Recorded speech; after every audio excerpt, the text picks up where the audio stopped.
کی ہے کہ یزید کے بارے میں مستند روایات سے ثابت نہیں ہے کہ وہ حضرت حسین کے قتل میں شریک تھا. اپنا موقف تو انسان بیان کر سکتا ہے نا کہ ہمارے سامنے ابھی تک دلائل سے واضح جتنی بھی روایتیں اگر آپ اٹھائیں گے اس میں لگڑے لولے راوی بہت نظر آئیں گے اس میں. تو اس لیے حضرت مفتی تقی عثمانی صاحب کی بات میری رائے میں سب سے زیادہ معتدل ہے، جیسے کہ وہ ہمیشہ معتدل بات ہی کرتے ہیں. اور اس کاجر ہے آپ کو اللہ، آپ صحابہ سے بہت محبت کرتے ہیں.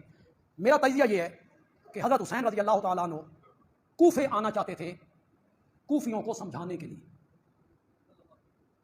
یہ میں آج بات پہلی مرتبہ پہلی مرتبہ حضرت حسین چاہتے تھے جو کوفی اٹھ کھڑے ہوئے ہیں وقت کے قرآن کے خلاف اور مجھے استعمال کرنا چاہتے ہیں اور پچھلی تاریخ جمل اور صفین کی دہرانا چاہتے ہیں، اس کو مٹایا جائے.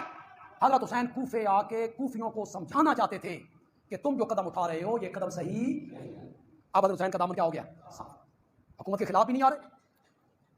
کوئی اس کو کہے یہ بغاوت ہو رہی ہے، نہ، ہم یہ نہیں کہہ سکتے، ہماری زبان اس کی اجازت نہیں دیتی، ہمارا ضمیر اس کی اجازت نہیں. حضرت حسین کوفیوں کو سمجھانا چاہتے تھے کہ تمہارا قدم غلط ہے، تم ماضی کی تاریخ مت دہراؤ، میں نہیں دہرانے دوں گا. جب خط حضرت حسین نے سامنے کیے سامنے اور یہ تیسری شرط مانی گئی اور حضرت حسین نے کوفے کا راستہ چھوڑا اور کس راستے پہ چلے؟ دمشق. آج بھی بندیال بھی کہتا ہے عقل استعمال کرو، خدا کے لیے سوچو، آنکھیں بند نہ کرو.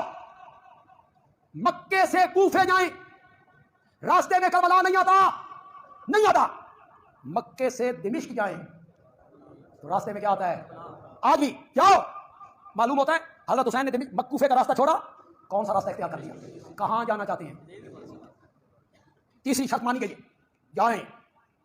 یہ جو ابن سعد کا دستہ ہے، ہو سکتا ہے اس میں بھی کچھ بے ایمان کوفی سبائی شامل ہو گیا اپنا مطلب نکالنے کے لیے، اس دستے میں شامل ہو گیا. 7 کوفی حضرت حسین کے ساتھ آ رہے تھے مکے سے، وہ 7 تھے، اس دستے میں بھی شامل ہو گئے.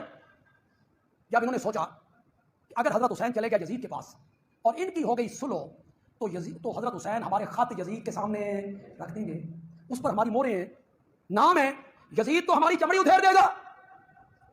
انہوں نے فیصلہ کیا کہ کوئی طریقہ اپناؤ کہ حضرت حسین یزید تک نہ پہنچے اور یہ خط بھی ختم کر دیا جائے. جب یہ مشورہ ہوا 30 بندے الگ ہو گئے غور کی قیادت کہ یہ کام تم نہ کرو جو کام تم کرنا چاہتی ہو.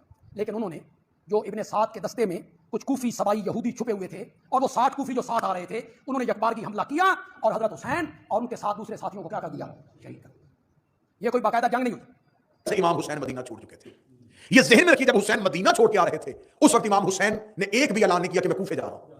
امام حسین نے کہا تھا میں مکہ جا رہا ہوں، کیونکہ امام حسین کو ولید نے کہا تھا کہ میرے پاس 2 رستے یزید نے بھیجے ہیں، یا بیعت لے یا سر لے، اور میں آپ کے خون سے اپنے ہاتھوں کو رنگین نہیں کرنا چاہتا. امام حسین بیعت کرنا نہیں چاہتے تھے اور سر مدینے میں دینا نہیں چاہتے تھے. لہذا امام حسین نے ہجرت کر لی. ہجرت امام حسین نے جب کی تو امام حسین مکہ آ کے بیٹھ گئے. یہ مکہ میں امام حسین کا قیام جو ہے یہ 6 ماہ کا ہے. مسلسل امام حسین مکہ میں بیٹھے رہے اور مکہ میں کسی اپنے دوست کسی نوکر کے گھر نہیں، جناب خدیجہ الکبریٰ کے گھر میں رہے تھے، کیونکہ مکہ میں جناب خدیجہ کا محل تھا جس کی چابی حسین کے گھر میں پڑی ہوئی تھی. مولا امام حسین آ کے بیٹھ گئے مکہ میں. اور اب 150 لوگوں نے جب پتہ چل گیا نا، تو اب اگر یہاں علی کے شیعہ تیاری کر رہے ہیں تو معاویہ کے بھی ابھی لوگ باقی ہیں. ان میں کردار ہمیں تاریخ نے بتایا ہے، مسلم ابن عمر یا مسلم بن حالی، یہ نام بتایا ہے. یہ یزید کا جاسوس تھا. اس نے یزید کو خط لکھا کہ یہاں سے سلیمان بن سعود خزائی کے گھر میں بڑے بڑے قبیلوں کے سرداروں نے اکٹھے ہو کے حسین ابن علی کو خط لکھا ہے. اس نے فوراً کہا کہ تم بھی ایسے کرو کہ اپنے لوگوں سے حسین کو خط لکھواؤ.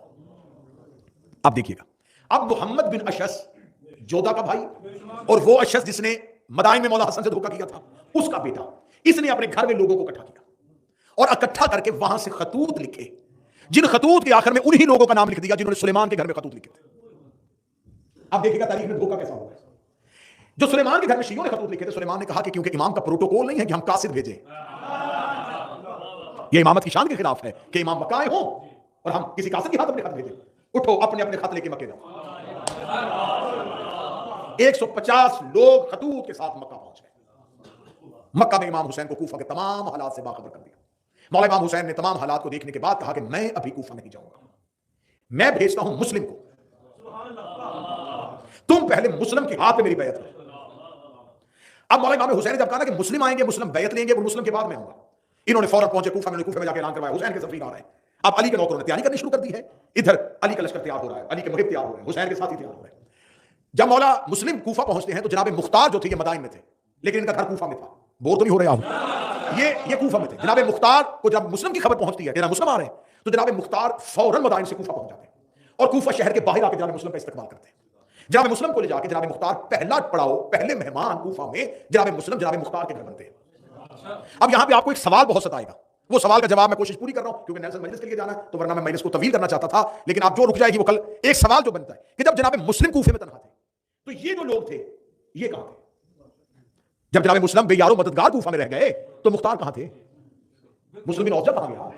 عابد شاطری کہاں گیا؟ حبیب بن مظاہر کہاں گیا؟ یہ سوال ابھرے گا کہ جن لوگوں نے قسمیں کھائی تھی پھر جناب مسلم کی نصرت کے لیے کیوں نہیں تھے؟ یہ ایک ایسی وجہ تھی، ایک ایسا راز تھا جس کا مورخ نے فائدہ اٹھا کے حسین کے ہر ساتھی کو بے وفا قرار دے دیا اور یہ کہہ دیا سارا کوفہ پھر گیا تھا، سب نے ہی دھوکہ کر لیا تھا اور آج تک ہمارے گلے پہ ایک الزام لٹکایا جا رہا ہے حسین کے قاتل شیعہ ہیں. مورخ نے بہت باریک بینی سے کام لیا ہے کہ قتل حسین کوفہ کے شیعوں کے کھاتے ڈالا جائے اور اسی باریک بینی کے لیے معاویہ